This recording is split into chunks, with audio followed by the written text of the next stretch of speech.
Hi, my name's Charlie Etheridge-Nunn, and I love wandering around a castle, which actually brings me to today's topic for RPG a Day, which is Journey.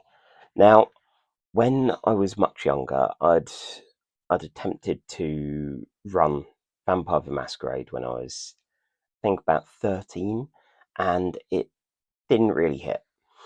And I kind of put RPGs aside for a little bit, and I was still a card game kid, so I was reading Inquest, and I remember during one of my dad's phases of taking us around castles, um, I was reading an article they had on top 10 RPGs, and of course, we all know what the number one that they listed was, but I'd not run it, not read it, not experienced anything aside from the cartoon, so that was in my mind when we were walking around the grounds of the castle. We went around on a boat around the river, and there was something, I don't know, it kind of meshed in my mind about wanting that experience, like that, having a nice wander, a nice journey around some rivers,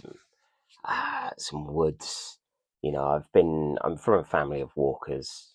We always love it. Um, I even dedicated one of our kind of tangent episodes of Casual Trek to an alternative trek, which is having a nice walk. And I wanted to replicate that in a fictional space, in an RPG space. So um, on the way back, rereading that article, I was like, oh, Advanced Dungeons and Dragons, a fantasy game. My mum was a massive, massive Tolkien fan. That you may not be able to see, but a wood carved sword up there. Yeah, that's one she made. So yeah, like I had a mural of Rivendell on my bedroom wall as a kid, that kind of thing. So I had a lot of thoughts about that, and of course, as you can tell, the rest was history as far as me and role playing games, but the actual journey of it, traveling in an RPG, going from place to place, it's something that's difficult to capture because it's not something that's mechanically engaged with. People tend to beeline, whether it's going from point to point in a point crawl, whether it's oh yeah we set off and that's it. Like in D&D Fourth Edition, you'd have maybe a skill challenge to get there safely or well. Um, Dungeon World had moves that people would do, like three of the party would do, basically going, do you get there on time? Are there any problems? What happens as far as your provisions? And that's fine. You can frame questions to the players. You can say, what what does that look like?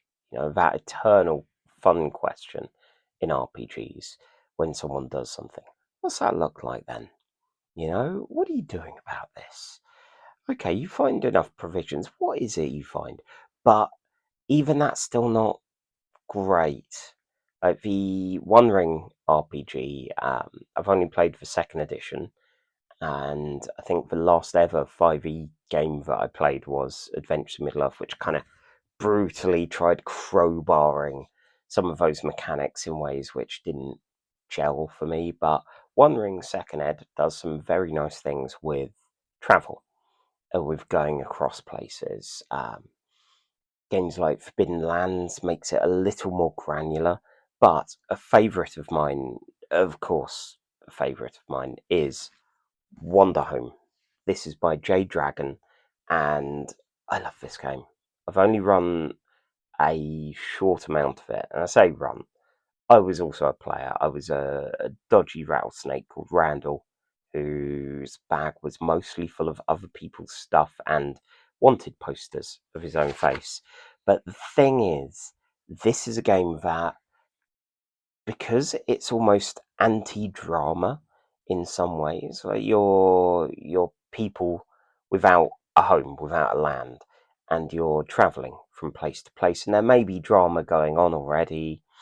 stuff may happen and you may get involved, but you're probably not going to see it start to end, because at some point you're just going to move on.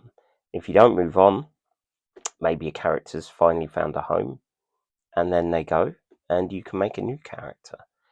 And it's got this beautiful sense. I know a lot of people go, oh, isn't this all colourful and twee and nice? But there's a bit of a sad heart, a forlorn heart to it, and it's beautiful in both of those ways, in reveling in the countryside, in the pastoral, in all of these places, and as it uses a kind of belonging outside belonging token economy.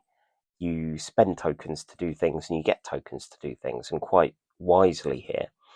They don't label them strong and weak moves like a lot of them, where it's a case of solve a thing by spending a token, cause a problem, get a token back, that kind of thing. In this, the get a token moves, the general ones anyone can do, are things like inconvenience yourself to help someone else, give away something you hold dear, pause for a moment and get some rest. I like having stuff like that as a move, a thing you do. Speak your true feelings on a subject.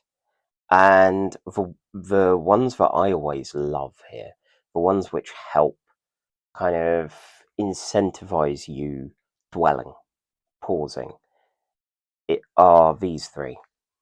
Take a moment to bask in the grandeur of the world and describe it to the table. Take a moment to watch a tiny moment of beauty and describe it to the table. Now, yes, they do use moment twice in the same sentence, but I'll let it fly because it's nice. It's a nice thing there. And finally, take a moment to marvel at something no one has ever seen before and ask the table to describe it. And I would see bits of it in the campaign I did. I think we weren't 100% ready for this with everyone around the table. In a way, the kind of writer's room attitude of CFB games and Trophy might have now helped get the players ready for this sort of thing, to go, oh yeah, okay, I want tokens because I can do them, I can do things with them, but I can take a moment, or I can ask the table to tell me something I've not seen before in this place. And even the locations here. Oh, God. I mean, look at it. It's a very pretty book. Ooh. Wouldn't you want to spend just a moment stargazing with that lizard and that monkey? But yeah, the locations also have their own moves. So in this case, people can, for free, just describe something massive, sublime, and uncaring, show the challenges caused by living with nature. And yeah, with these kind of things, you have little moments which encourage the themes of that set, of that location. You know, a moor can all this place can always describe what makes someone feel lonely or hint at something eerie. Now, I've been up some moors before, and yeah, I can feel that. So yeah, there's something beautiful about it, and it's a it seems terrible going, oh yes, trick your players into actually making bits of fiction and doing kind of nice pauses and stuff by incentivizing them, but you know, engage with the mechanics and the mechanics can engage back. And a lot of the time players are going to beeline to whatever makes a mechanic work. You know, it's why Contempt in the Quiet Year took a little bit for my group to understand entirely, because it's a very soft mechanic. You know, it's the kind of thing where the action then, like, a lot of it happens up here. You see someone take Contempt, they didn't like that. So yeah, so I feel Journeys and the way Wanderhome handles it is really interesting. Are there any other systems that have good journeys and journey mechanics to them? let me know in the comments. And, it's still summer for a little bit, even if it's grey sometimes. Go have a wander.